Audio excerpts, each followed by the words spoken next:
भाडे गाळ्यांच्या कारभारावर प्रश्नचिन्ह. महापालिकेच्या तिजोरीत किती उत्पन्न? फेरीवाल्यांकडून वसुलीचा संशय.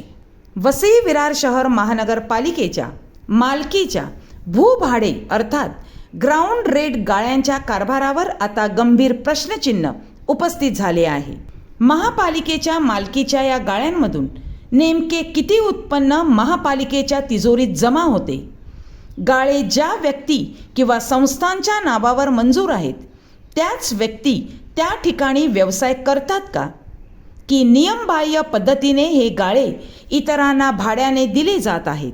इतकेच नाही तर अनेक गाळ्यांच्या आसपास आणि विशेषतः गाळ्यांसमोर मोठ्या प्रमाणावर फेरीवाल्यांचे अतिक्रमण असल्याचे चित्र दिसून येत आहे. त्यामुळे या फेरीवाल्यांना मोक्याच्या ठिकाणी बसण्यासाठी नेमके कोणाचं पाठबळ आहे? त्यांच्याकडून दररोज किंवा दरमहा जागेच्या नावाखाली पैसे वसूल केले जातात का? असे अनेक गंभीर सवाल आता उपस्थित होत आहेत. वसई विरार शहर महानगरपालिकेच्या मालकीच्या आणि प्रभागनिहाय वितरित करण्यात आलेल्या भूभाडे गाळ्यांच्या व्यवस्थापनाबाबत पारदर्शकतेचा अभाव असल्याचा आरोप होत आहे.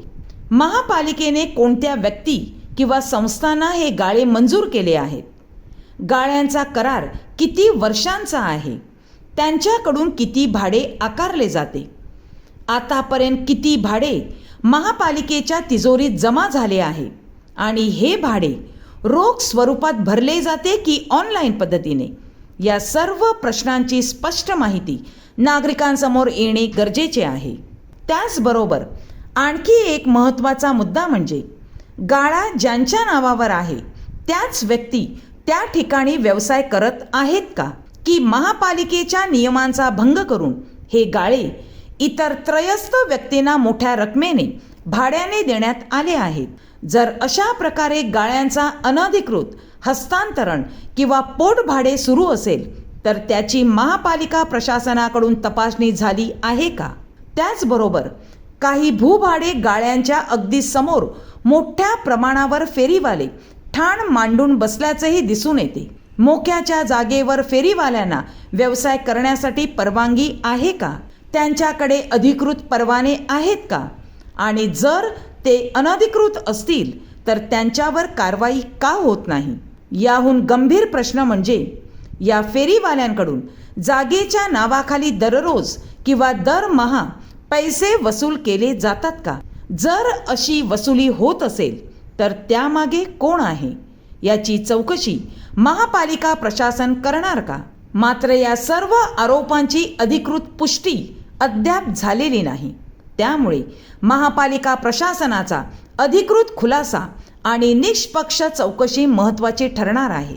महापालिकेच्या मालकीची सार्वजनिक मालमत्ता ही नागरिकांच्या हितासाठी असते. त्यामुळे तिचा वापर नियमांनुसार आणि पारदर्शक पद्धतीने होणे अपेक्षित आहे. भूभाडे गाळ्यांची संपूर्ण यादी, गाळेधारकांची माहिती, कराराची स्थिती, भाड्याची रक्कम आणि आतापर्यंत जमा झालेल्या उत्पन्नाचा तपशील महापालिका प्रशासन सार्वजनिक करणार का? तसेच गाळेधारक आणि फेरीवाल्यांमधील संभाव्य आर्थिक व्यवहारांची निष्पक्ष चौकशी होणार का? या चौकशीत जर काही अनियमितता किंवा आर्थिक गैरव्यवहार आढळला तर त्यामागचे जबाबदार चेहरे समोर येण्याची शक्यता आहे.